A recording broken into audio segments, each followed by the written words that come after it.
Gospel 1680 WOKB, your urban empowerment and inspiration station. We are the pulse.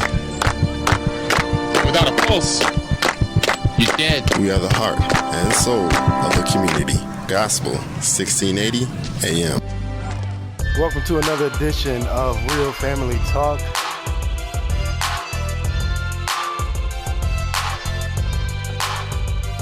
Hello. Welcome to Real Family Talk. This is your host, Jay Real. I hope you're having a wonderful Wednesday evening. We're having a great day here in the city. Beautiful as always.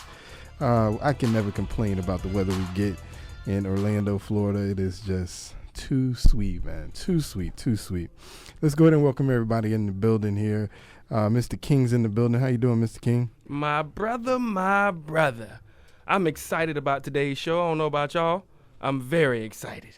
Uh-oh. That's always a good thing when you're excited, Mr. King. Oh, you know, that means we're talking about something that I'm interested in talking about. Well, that's always a good thing, sir. A good thing. Can't wait to hear what you got to say, brother. Can't wait to hear what you got to say. I don't even know what I'm going to say, but I can't wait to hear it.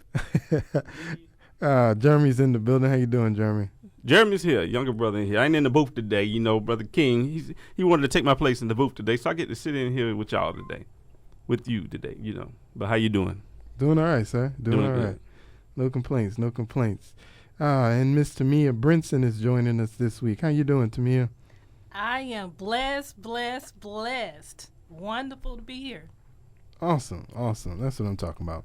Well, we're going to get into tonight's topic. We've been talking about women all week, all month, I should say.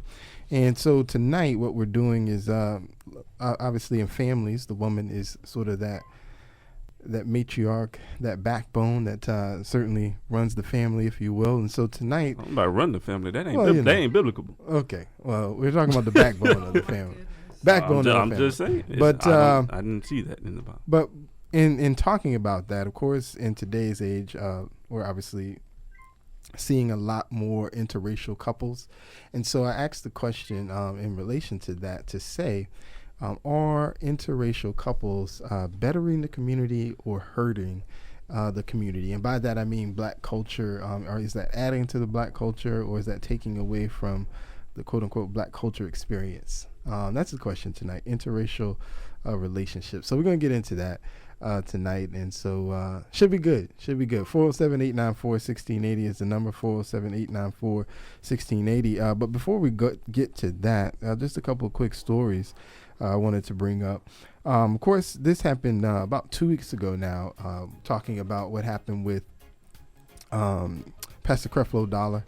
I'm sure everybody has saw the Facebook post that he or the message they sent out to their followers asking for, I think it was a $300 contribution to help fund a new private plane for the pastor so that he can go on mission trips because apparently his old plane or his other plane is over 30 years old and it's time for something new.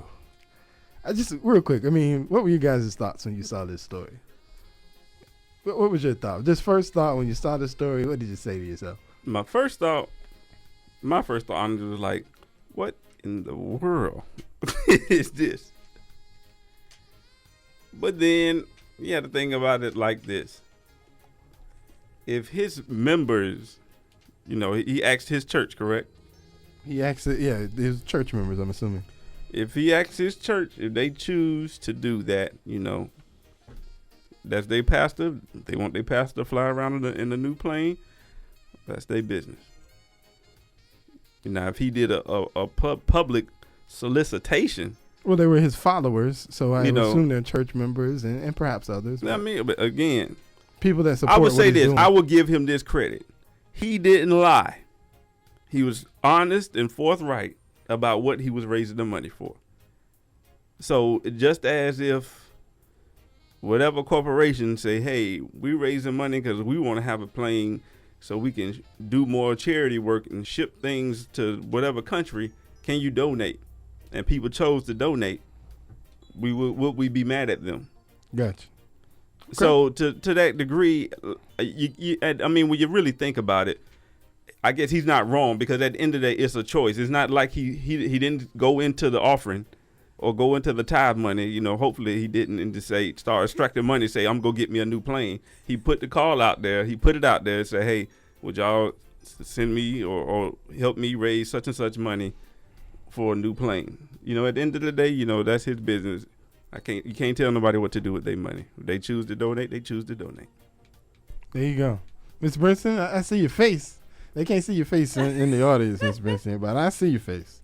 There is something on you that you want to say. Well, I don't see anything wrong with it. I know on Twitter and Facebook, the social media, they was going berserk. Yeah, I mean, especially with the jokes. And his last name being Dollar. But yeah, that's easy. But I don't have a problem with it. Look at the Clinton Foundation. You think they fly regular flights, or do they take private planes? I'm sure they have a private plane. Okay. He is the former president of the United States. But Exactly. how are they paying for that? Through the donations, through the funds, through the foundation? That's how they So do. That's the the church foundation is- there for. But the church is the same thing. It's the same. a Yeah, foundation. that's what I was It's a saying. It's the nonprofit. same concept. So, I mean, he just went about a different way and asked specifically to have a specific fund for, we're going to have an airplane fund. So, I mean, I think that was kind of, caused the jokes because he just specified an airplane fund. But other than that, I mean, I have no problem with it because I don't want y'all to say anything when I raise money for my plane. Thank you. And like I said, if nothing else, he was honest. He was definitely honest. He didn't mislead anybody. Exactly. He was straight up and said, hey, this is what I want. My plane is old. I want a new plane. You know, let's get together and raise this money. You know, if y'all would choose to give or like to give. Yeah, so when y'all have y'all usher funds and y'all usher meetings and y'all want to have y'all new uniforms, just know that the airplane money is not going to be used for that. Exactly. The airplane money is for the airplane. I was reading Kirk Franklin. He did a blog, and he called the blog "The High Cost of Character." And while he didn't mention Pastor Creflo Dollar by name, he had a line in his blog about. He says the quote says, "When a pastor wants people to buy him a private plane, while a missionary in Somalia bathes children with swords, that's a shortage of character." He says, "When I camouflage my greeds to look like needs, that's a shortage of character." And one of the point of his blog was just to talk about how he said they were him sitting around with some people and they were having a discussion about great men and great men that would have been. And he thinks a lot of the problem of what makes men great is not so much of the talent that they have, but the character they have. That's all. That's what it is. And so that there's a lot of great men. There's people that play basketball better than Michael Jordan, but his character allowed him to be in the league where their character did not. And so High Cost of Character, like I said, is the name of the blog that he wrote, and that was, he didn't call out, like I said, Creflo Dollar by name, but that was the little line that was clearly referenced to Creflo Dollar. But I agree with you. At the end of the day, I think when a lot of people want to attack religion for, especially pastors, for living beyond, or at least beyond what they believe a lot of their members are living. And so for him to ask his congregation for a plane in a lot of people's eyes is a little shady, but I think if nothing else, when you talk about a world of where people are dishonest about what they're doing, he at least was honest. He was honest about what the money was going for, where it was going, and so if you donated that money, you knew exactly where it was going. And so when you're talking about honesty or openness, fairness, if you will, openness is certainly there. This is not the building fund. This is not building a center for the homeless. This is buying me a new plane so that I can be able to go and minister in style, essentially. Right. Because he was buying the top of the line private jet that you can buy. How he was honest. But he was honest and he was open. There was no lies. There was no misleading. It was all truth. It was all truth. It was all truth. And if nothing else, you have to at least give the man his honesty. I'm going to Nigeria, to the jungle, in a G6. In style. Yeah, well, I hope he gets his money. Your walkway. Because that's what he needed. Your so I hope walkway he to the gets it. pond. I'm going to use that for a landing strip. I hope he gets it, man. We'll see. We'll see if he gets it or not. If he does, I'm sure he's not going to tell us, though. Are you going to bring some back with you? That's all I'm asking. I mean, can I get a ride? Can I get a ride? That's what I need to know. I just need to go down the street. Just drop me off on the way. Oh, Papa. Here's another one I thought was another story I read. I thought was pretty interesting as well. It has to do with a rapper who, and we've heard a lot of this lately, who basically got convicted by his lyrics. Not by. I thought they threw the case out. No, he's still serving time. He's actually trying to get a new trial so that he can get out. Who was that I was reading? Maybe it was somebody else. Because somebody else. No, I'm not talking about Suge. It was another case. There was a case, and I saw they said the judge dismissed it, basically saying he was just reaching. The prosecutor was reaching. Anyway, go ahead. This gentleman, he's been in jail for a minute now. His name is Mac Phipps, and he was actually he was popular during the No Limit heyday. He was actually a member of the 504 Boys. Oh, okay, yeah. So this is somebody else. Yeah, this is somebody else. He was a member of the 504 Boys, so you know No Limit heyday. So you know how long ago that was. So, but anyway, there was a shooting that occurred at a concert that they had, and they basically pinned him for the shooting. This is a gentleman who had no criminal history prior to this particular charge of manslaughter, is what they eventually convicted him of. No criminal history whatsoever prior to this particular charge, but in the prosecutor's closing and his opening arguments, he basically distorted the gentleman's lyrics on 2 occasions to paint him as a killer. And the jury bought it. And he got convicted of a crime that they really had no evidence other than to say his lyrics prove he's a killer. And this is something, the type of act he would do. So when y'all get that summons for jury duty, that's why it's important that you go down there. Don't try to duck it, because when you sitting amongst a jury of not your peers, they think everything you say on record is actually true, or it's actually something you're gonna do. They don't realize, especially these days, that a lot of these things is quote unquote entertainment. Right. So y'all keep that in mind. Yeah, I better keep that in mind too. they even used his name against him because he called himself the Mac, the camouflage assassin. And so when he tells the story, he basically got his name from his friends because you basically didn't know where he was coming from, in the sense that you would never expect the kind of lyrics that he was spitting to come from a guy that looked like him. So he was camouflage, and he obviously killed lyrics. So he's the camouflage assassin. Oh, I get it. So, but did the jury of his peers or not his peers get it? Obviously, they did not. Moreover, Obviously. the defense attorney explain that to them? See, that's where he's wrong at. He's supposed to sue the defense attorney, because the defense attorneys come around and explain to the jury, this is what the lyrics meant. This is what this genre of music does. This is how they do things. Da da da da da da. Because obviously, it wasn't a juror of his peers, so they was, you know what? That's true. He said it just like that. Oh my God. I'm just saying. It's a sad story, but that's exactly how it can happen anyway. It doesn't always have to go down that way, but once you put those lyrics out there, if the opportunity comes to somebody to use against them, they will. I mean, you look at it happened to Snoop Dogg. In his particular murder trial, he was obviously able to beat his case, but it certainly happened to him, and there's countless rappers whose lyrics have come to convict them, just based off, or at least not help their case anyway, just based off their words, which a lot of times they are just that.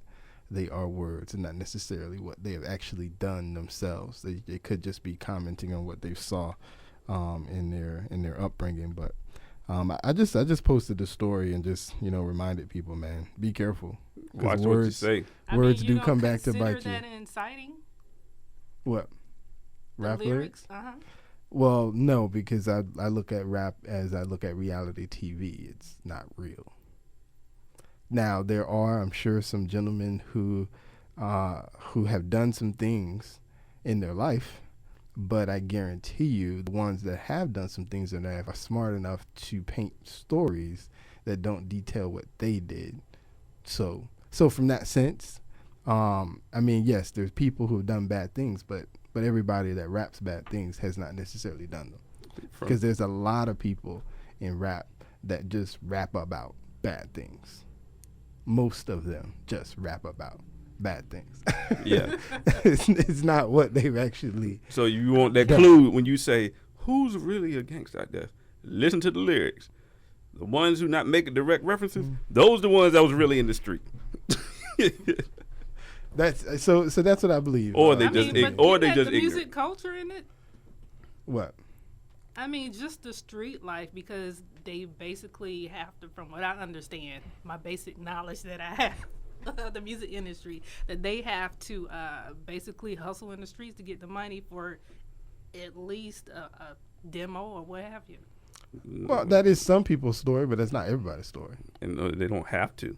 Some Right. I people mean, they choose don't to. have to, but some I mean, some if they people want actually it bad enough, No, in some their, of them in their want it. Well, some of them position. want it bad enough to work hard and save them overtime checks and record their demo and get on like that. Right. And some of them was correction officers.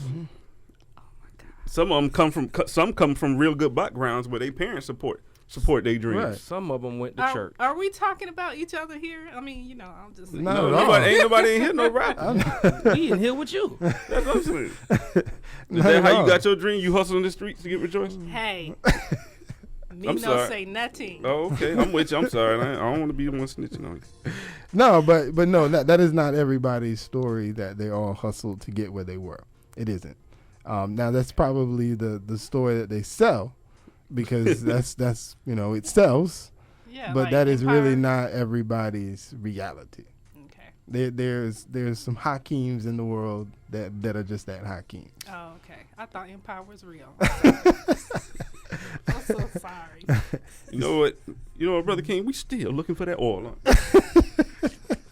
We ain't found that oil. We haven't found yet. that oil yet. Not yet. Y'all pray for us. Okay? Whatever. But no. That the people who are doing the rapping most of the time are rapping about somebody else's life. They are not rapping about yours. What they're trying to do is they're rapping about what they see in the streets, so that the people who really doing it in the streets can go buy the album. Exactly. Okay. Exactly. It's not real. It's not real. It's reality TV. It's entertainment. Rappers are entertainers. That's what they do. They make you, just like in the movies, you'd be like, oh my gosh, he died. It seems so real. That's how it is in the music. It's kind of like, oh my gosh, that lyric, it touched me. Just like any other song is supposed to touch you, that rap song is supposed to touch that. He touched me. Okay. Yeah. Go ahead and touch me. Go ahead. Oh. really. Supposed to touch you. All right, one last story, man. Your boy George Zimmerman's back, man. Of course he is. George says Obama amped up the racial tensions against him, and that's the reason why people are going nuts. When Obama said Trayvon was like my son, that's the reason why people hate George Zimmerman. Is that the reason, Jeremy? Was it President Obama? The reason you shot that boy. I thought that's what it was. You killed a black man. You killed the dude. Beat up your wife. No, to be Tried honest to with kill you, her.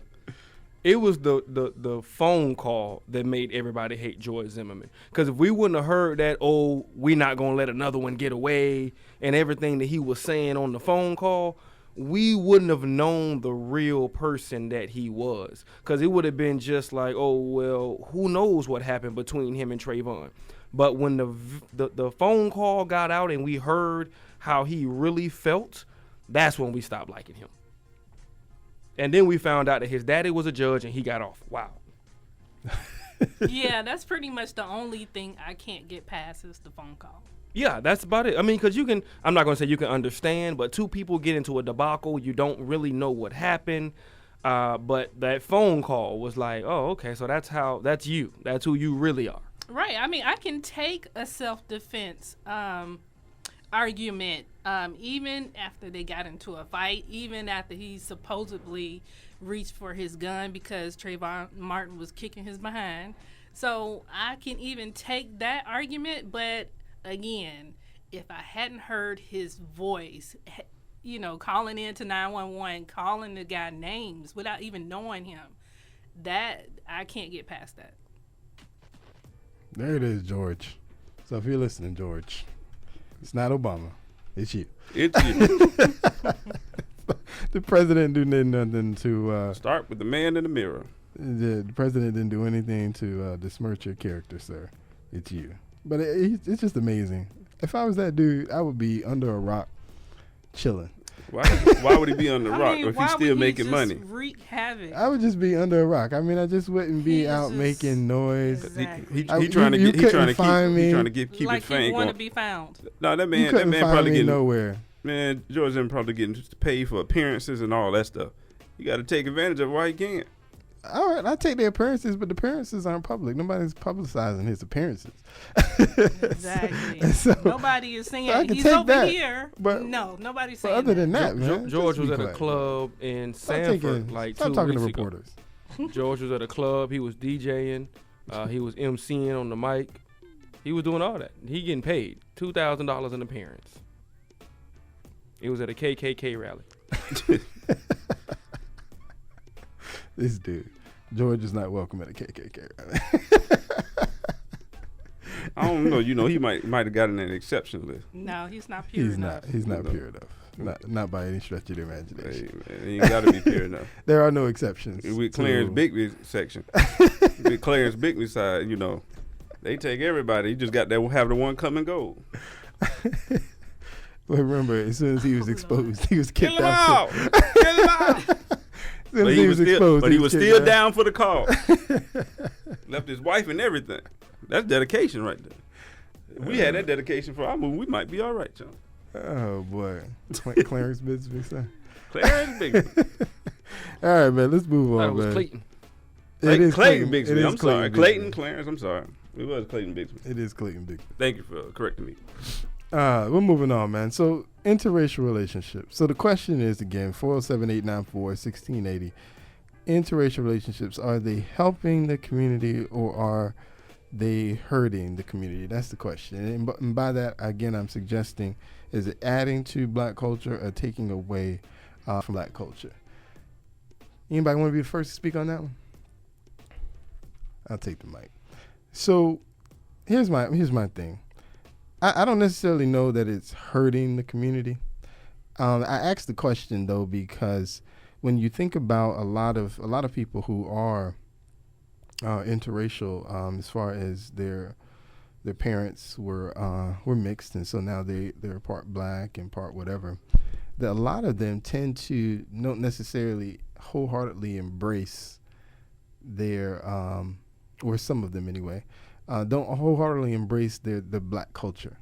They want to be looked at as something bigger than just black. You think about Tiger Woods when he first talked about himself. He called himself, what was it, Cobbling Asian or something like that, if I remember right. Look at, I know Raven Simone, I remember even when she was speaking on it. Again, she wasn't necessarily embracing her blackness per se. She wanted to be looked at something beyond that because she's just not black. She's more than that, if you will. And so in doing so, though, are you adding to or hurting what is considered to be black culture? That's my question. 407-894-1680, 407-894-1680 is the number. You guys got any thoughts on that? I think it's a little generational because this new generation is different. It's not about. I guess they're raised in their code. They're raised. I guess the environment they're raised in now is not. It's not pro culture. It's not pro whatever you from, whether it's black, white, Spanish. When I say as a whole, I'm not talking about when they go home. But when you just walk out and about, you see everything is, free love and everybody together. You know, it's funny how when you look at hip hop now, how mainstream it is now. Everybody embraces it. You know, the funniest thing in the world to me, you know, sometimes I ride through a court and you see a pickup truck with a Confederate flag bumping Jeezy. You know what I'm saying? I'm talking about, and loud and jamming. You know, I'm not just got it on the radio. I mean, he jamming in there. So it's like with that, you know, it's like everything is just different. But you can understand that because the only thing Jeezy is talking about is killing his own culture. So that's why they can listen to that music. Yeah, but it not even just Jeezy, but not just Jeezy, but just in general. Just the fact that they're playing it, because when I was in high school, the ones that didn't like black people, they wouldn't even go put it in the deck. It ain't even about what he talking about. It's like it's me giving him that promotion. You know, they not even go acknowledge that person. So it's just like I said, the culture's just changed. Cause like you say, it's like Tiger Woods, Raven Simone, and even ain't the you know, I don't know. I guess we may be thinking of it wrong too, because a lot of the stuff we hear is some people that coming out of California. You know, that's a whole nother world out there from what I hear. You know, they think of that. You know, they don't have that same consciousness as people in the South, most definitely.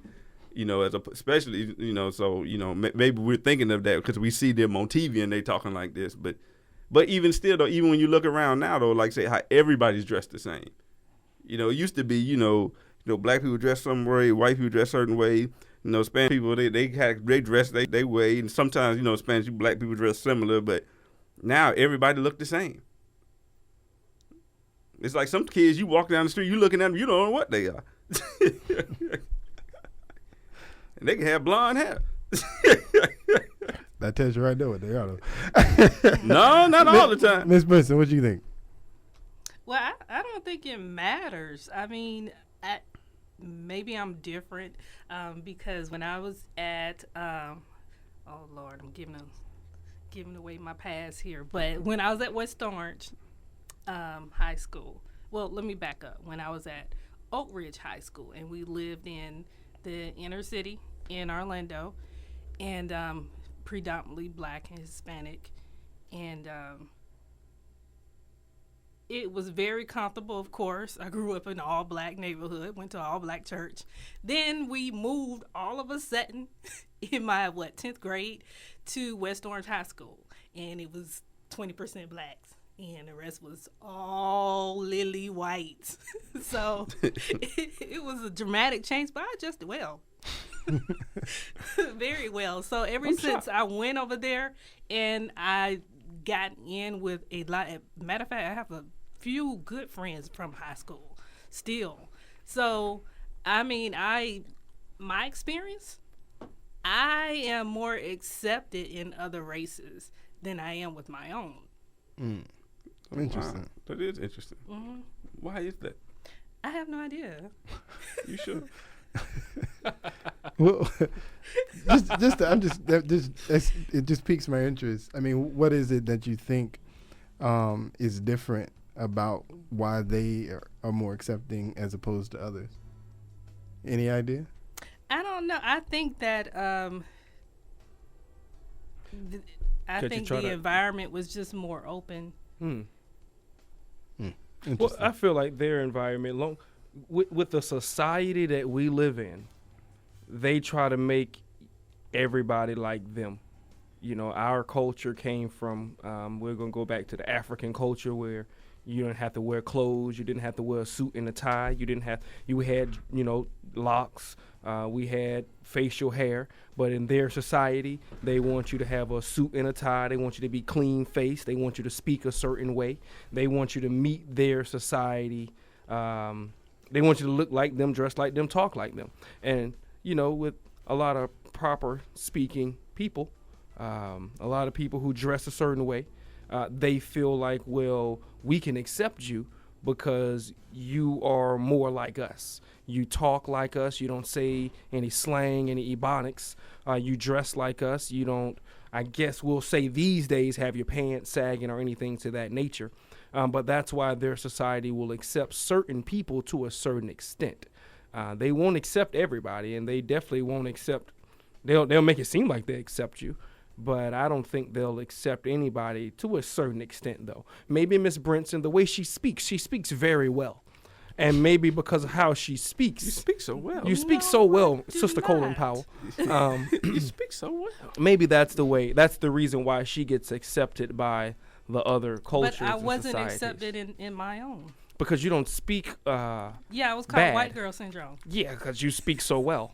No, I don't. Okay, well, are you going to listen to me or are you going to listen to yourself? I'm going to listen to you. Okay, well, I'm telling you that you speak well. I'm saying it politely. I'm not going to say you talk white. No, that's just rude. But you speak well. And that's probably why you were accepted in that society. Especially when you're talking about with the environment that you're talking about, because we're talking about Winter Garden in the 80s and the 90s. And so at least perception back then, because I also went to West Orange, so I know a little bit about Oh, me too. the environment of West Orange High Y'all School. went to West Orange. Y'all are hiding. No, I'm not hiding. You know, Hiding. I'm West Orange warrior. I'm from the I'm city. Class of '95. The only thing is, though, who did you hang around, though? Me, I hung around. Was it all chocolates? Mostly? See, I didn't. Mostly. I mean, that's who I hung with. Now I was in honors classes, so you know who I went to class with, my friends. You was in honors? What Yeah. happened? What happened? What you mean? We're not going there. Okay, now We're hold not on. Now, going there. Hold on, we got a caller. How you doing tonight, Jay? What's your comment tonight, sir? Hello, Jay? You all right, Jay? Sound like it scrambles. Jay, this is a gospel station, so when you call in, make sure you put that out. Now, give us a call back, 407-894-1680. You can also call 407-299-3946 as well, 407-894-1680 or 407-299-3946. How you doing? Is that a caller, sir, or no? Oh, how you doing, sir? I'm all right, just fine. Awesome. What's your comment tonight? I was going to throw in a couple of comments about the interracial marriages and everything. I'm a black man, been married to a white woman or a German woman for about 22 years. That's right. I can honestly tell you, I've raised my kids in the black community all 22 years. We embrace the black culture, the black community, and everything else. I don't think it dumb it down. I think the dynamics between black and white is what we all got to kind of, get a bigger picture of. Yeah, my kids are black and white, but they embrace the black side more than the white side. All through their life, I actually pushed black and white. So I don't think it hurt the black community. I think it actually helped. I think it draws a bond between both sides, basically, if you will.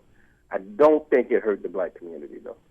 Oh, okay. All right. Now, did you do that by, you say you exposed them to both sides? So, that, like, when you in terms of German culture, things that Germans typically do, you expose them to that growing up so they're aware of it, of that, and then, and like I said, black culture as well? Correct. And, believe it or not, my kids actually think it's good to embrace the blacker side than the white side, to be honest with you. So I take it they went through a few things.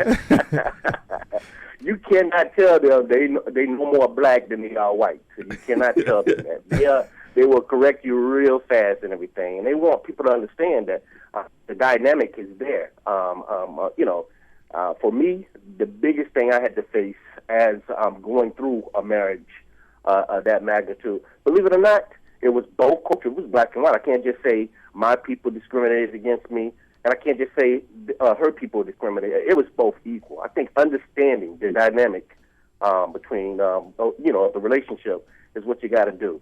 To be honest with you, I married the woman because I loved her. It wasn't because she was white. It's because I loved her, and the chemistry was right. Got it. All right. We appreciate it, Julius. Thank you. Yeah. Thank you for calling in. Uh-huh. Now, going back, I asked that question, but in my honestly and true belief, I say all the time, when you're dating, you should date everybody. You know what I'm saying? To expose yourself to other cultures. Amen. To see You better preach see that. what is different about other cultures and what and how does that compare to what you know. But I still ask the question just because I feel like sometimes anyway, obviously in the case of Julius and his family, He did a good job, according to what he was telling us, of making sure they got exposed to both. But I feel a lot of times, I think not necessarily the black side gets lost, or the white side, or the Asian side, or whatever the other side is, particularly gets lost. But I just wonder, how does that person, you know what I'm saying, necessarily feel connected to, you know, some of those traditional black cultures? Which brings me to another question. What would you consider traditional black culture? That is the question. I was about to say, we have so many facets. We do have so many facets. I think a lot of the basis is, or at least where we in the South, so ours is a lot more traditional Southern to you know, well, not even traditional Southern. Well, yeah, say traditional Southern, because when you say traditional Southern, a lot of times church is just automatic in it. It is. I mean, when I say that, that's black and white. You know, people in the South, they go to church. It's such old school. Let's say that. When I say traditional, you know, it was the tradition back then. You went to church. Right. So that's a lot of it. So that's why, like I tell people, the difference was, you know, back in the day, you know, we had, you know, everybody had friends that ran the streets, but they still respected church. Mm-hmm. You know, they still respect the church. It's just a new day now, you know. But so if we thought of church as being a foundation, what other things? What part of the foundation? 407-894-1680 is the number. 407-894-1680, or like I said, give us a call, 407-299-3946. So if church is a part of that foundation, what other things would you expect to be a part of that foundation?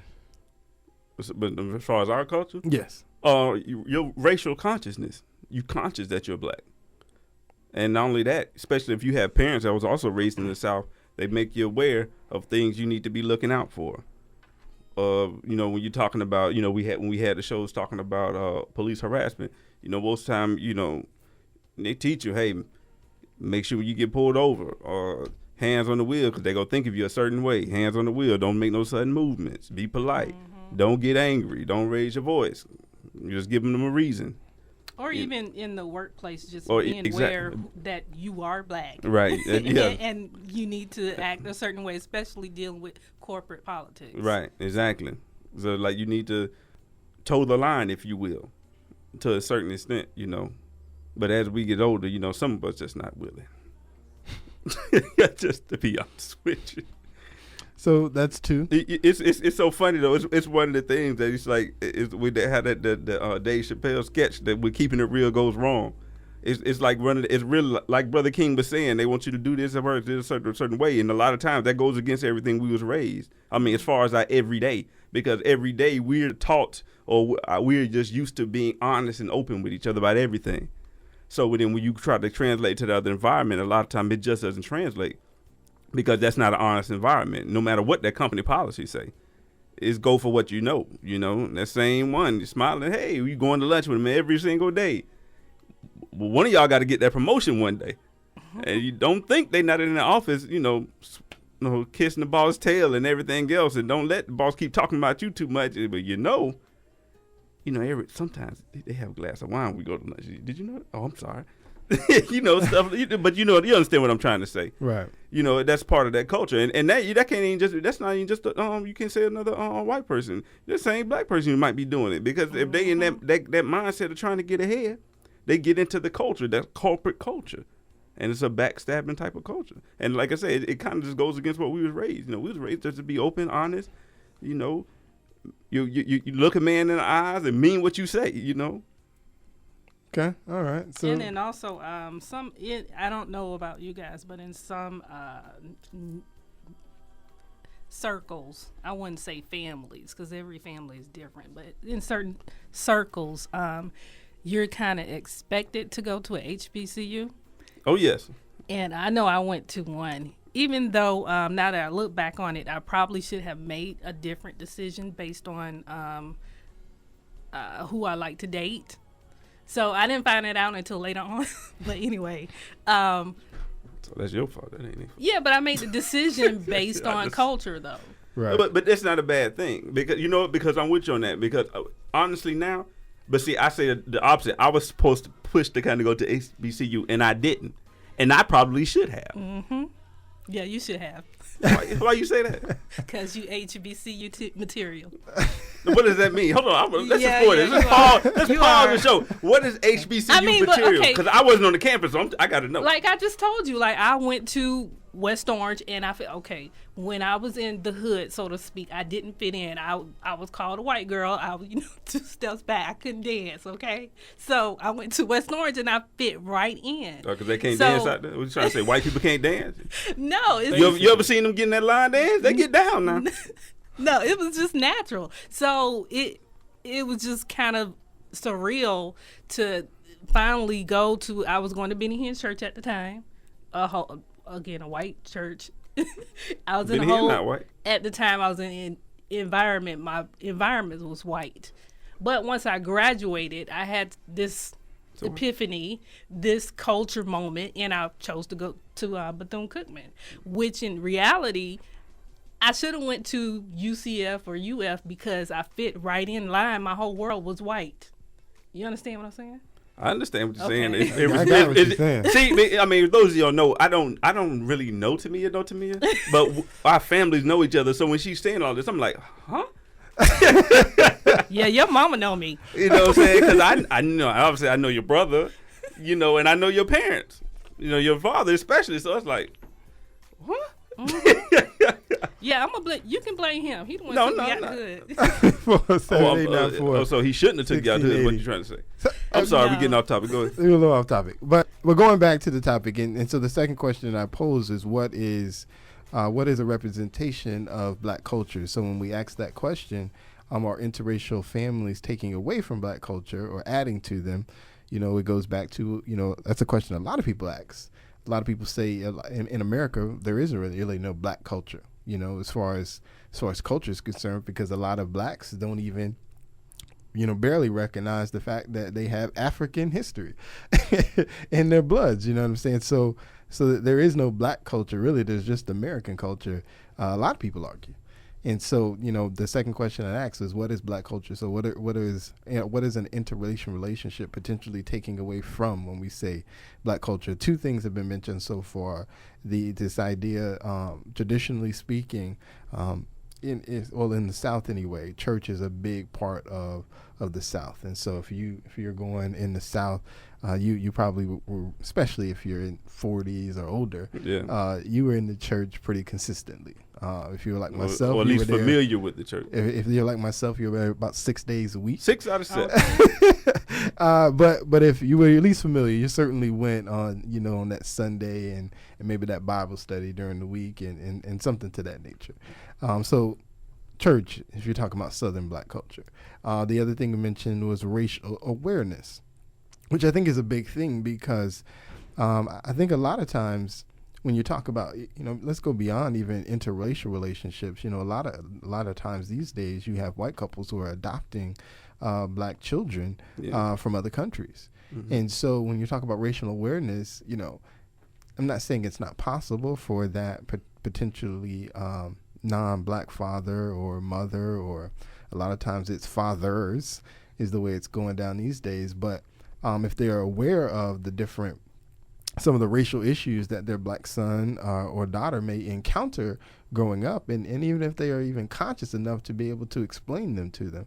And so, you talk about losing some of your black culture, potentially, not having somebody in your life that's going to, at least give you some of that awareness of not necessarily what you guaranteed to face directly, but at least guaranteed to face subliminally, right. Whether or not you're conscious of it or not. We know that it's happening. We see it every day. We see examples of situations where we think we're above race, where race slaps us in the face to say, we're not quite there yet. Yeah. I think that even when you look at the most recent example of the kids from SAE at the school in was it Oklahoma, I believe. Yeah, that was bold. You know that? In Oklahoma, I mean, here are a group of young white future professionals, we assume, potentially. Ain't no assumption.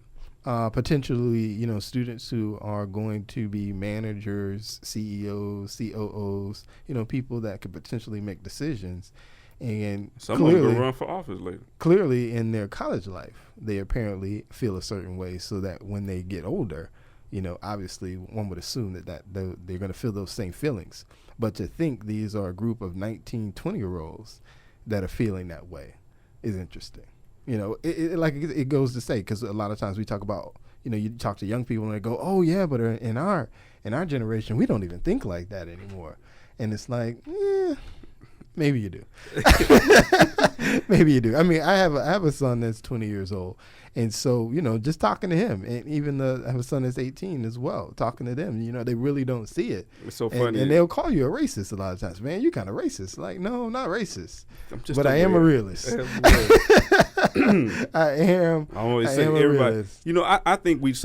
I think it is a disservice to an extent to not make the kids aware, especially if you're black. Any culture really. It's not even just about black. I don't care if you're Mexican, Puerto Rican, Dominican, German, whatever. I think you do a disservice not to make your kids aware of their culture from a historical standpoint, for one, so they know where it came from. But when you're being a minority, you need to know, because it's important that people tell you, like, hey, if you get pulled over by the police, these are things you need to be aware of and don't do. And that can potentially save their life. That's something they need to be aware of.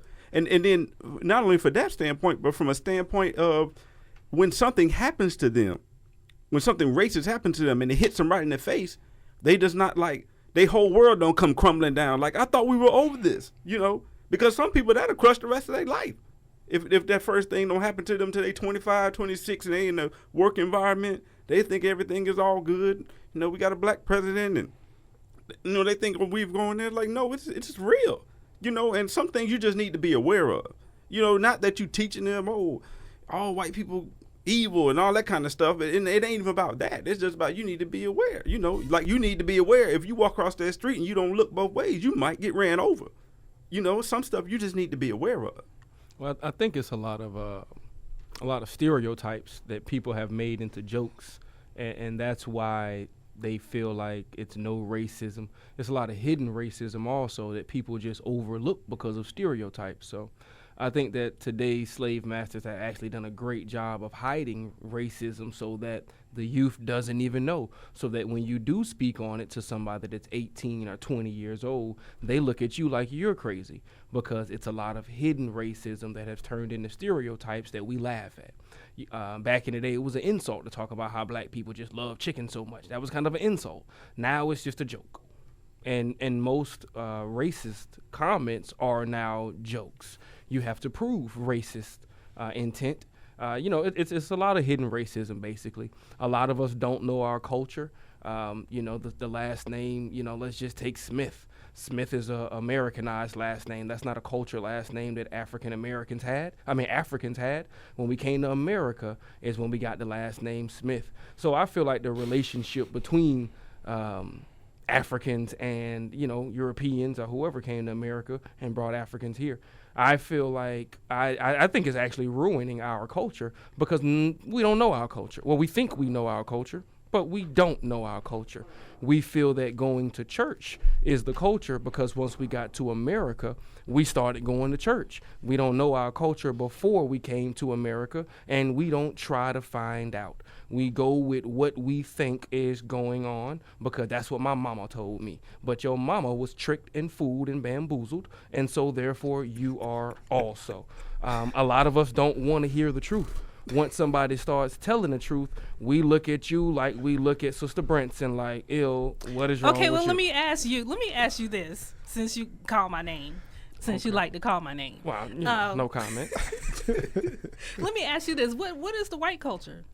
There is no such thing as white. Once you understand what is the that, German culture? What is the Irish culture? What is the immigrants' culture? Their country is you go to Germany and Germany but they're has a here. culture. Okay, they were born here, second, third, fourth generation. But they still know their What's culture. their culture? That's like saying I was born in Germany, but my parents are American because I'm in the Navy or the military. I'm still going to know American culture.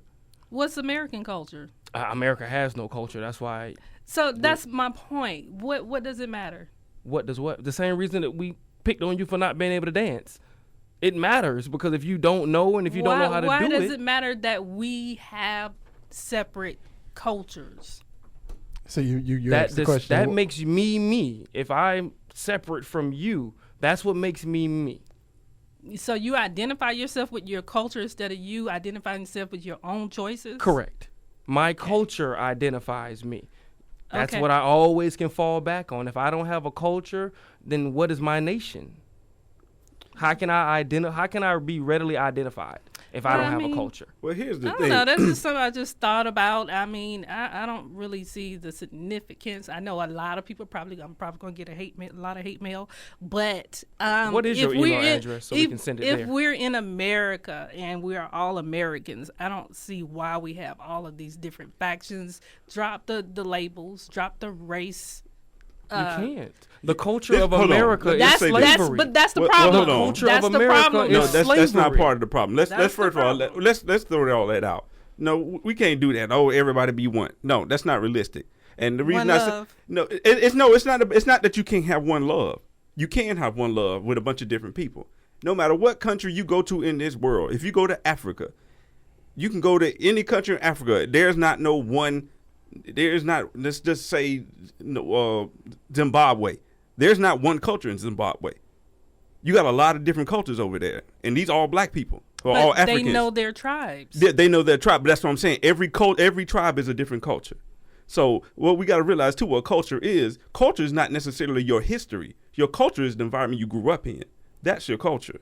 You know, there is a history behind you, but your culture is what you grew up, what you raised. That's the culture. So there is American culture, but inside of American culture, we all are part of American culture. That's why we dress how we dress. That's why we drive what we drive, because we're all part of American culture. Now, inside of American culture, there's a black culture, there's a Southern black culture, there's a California culture, there's a Chicago culture, there's a New York culture. There's a difference there's a reason why we all got different accents, But because isn't we that all the come from different reason? cultures. But isn't that the reason why we get into so much trouble? Where, especially with me nowadays, where you having to prove your blackness? It's not. That's not what we get. We get in. It's not necessarily we getting in trouble. Now when you talk about ignorance, when somebody telling Right, you have that to comes prove, from ignorance. that's ignorance. That ain't got nothing to do with Well, I having can different recognize cultures. ignorance, but it's a lot of it though. Yeah, but that There's a lot of doesn't. But that ignorance.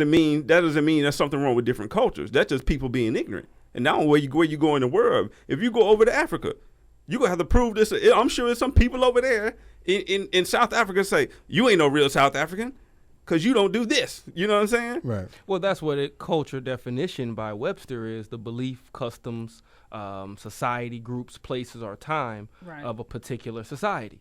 So, everybody has their own culture, but you need to know at least what your culture is. And if you don't know, then you will be, picked on and. Yeah, that's why I'm not for the let's be one culture. No, we can't be one Not culture. let's be one culture. I'm just saying, no culture. No, Be no, you. no Do culture, you. but you are part of your Be culture. you and do Cu- you. Culture provides a foundation. Right, for who you can be are, you. Now, when you grow up, to help you understand right who now, you are. how you Okay, growing if up. that's In, the case, I have like 3 different cultures. but it's nothing wrong. Come on now. So what's that's wrong with fine. that? Ain't nothing wrong with that. But what you decide to be when you're grown, the culture you may change. And maybe you may adapt a different culture because what you doing, for the culture that you grew up in, shaped you to be something different.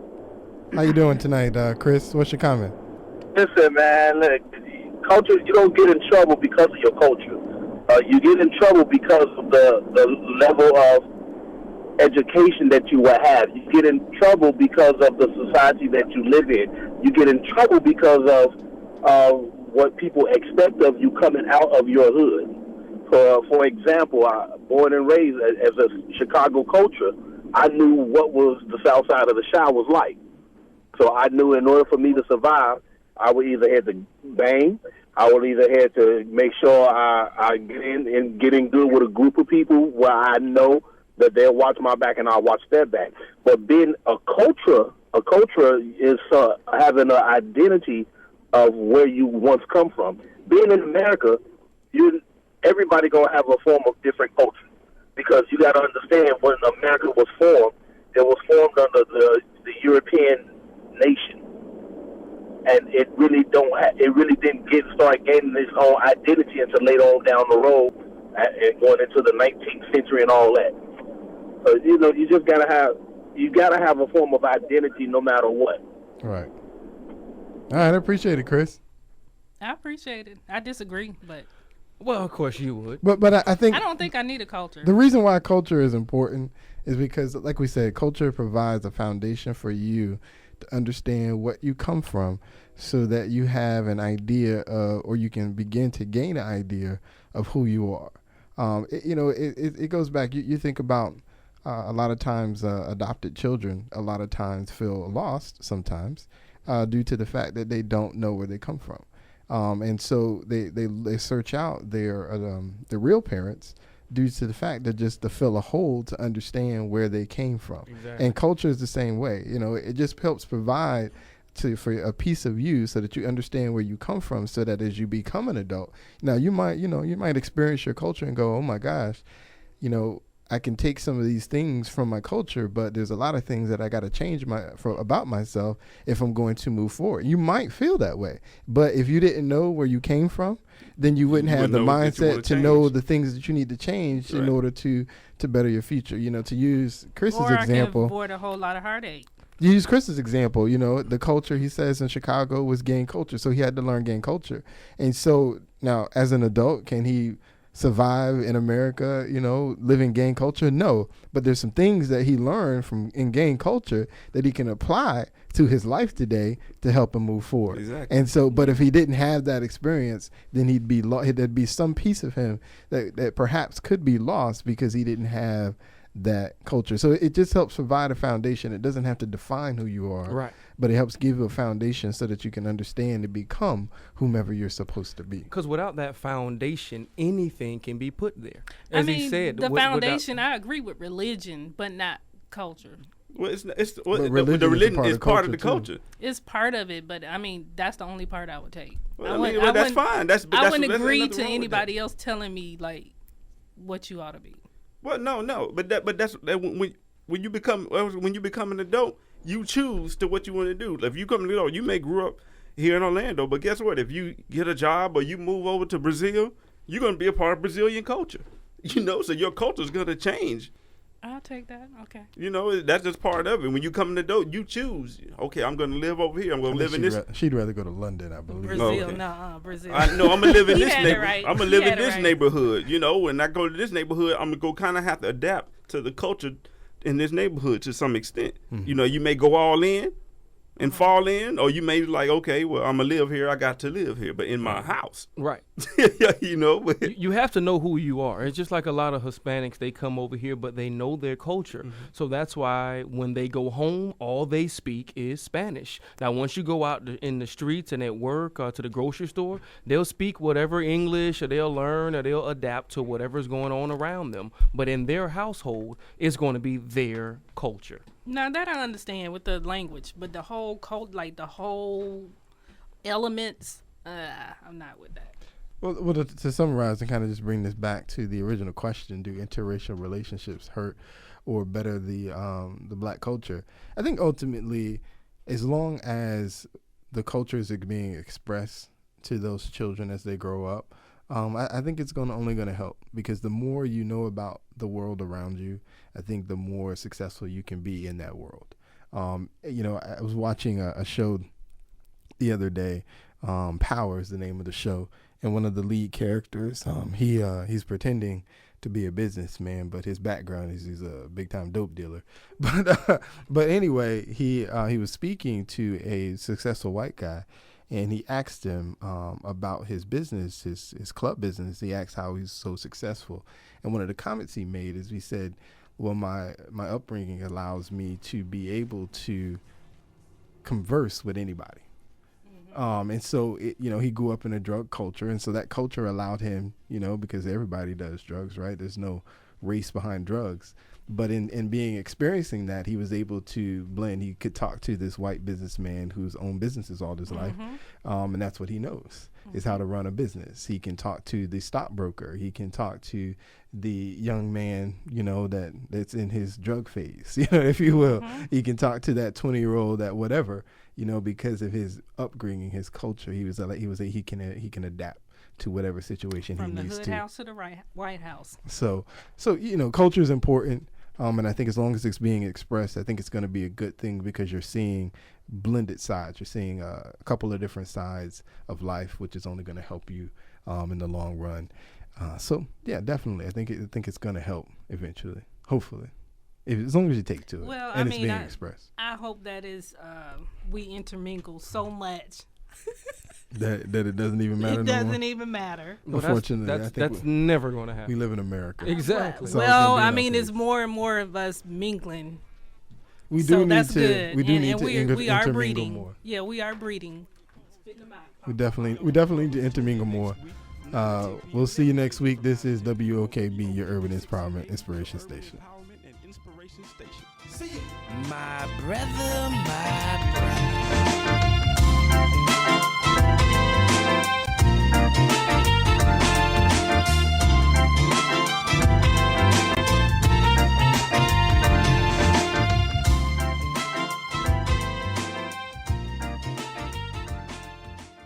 You're listening to 1680 WOKB AM, Winter Garden, Florida. It's Gospel 1680 WOKB, your Urban Empowerment and Inspiration Station. I'm your host all night long, Brother Chris Shaw, bringing you the best in gospel. Get ready for a new adventure, a new season, a new time of dynamic praise. Let's get into some great gospel music right here, right now on the greatest gospel station in the land. We are WOKB.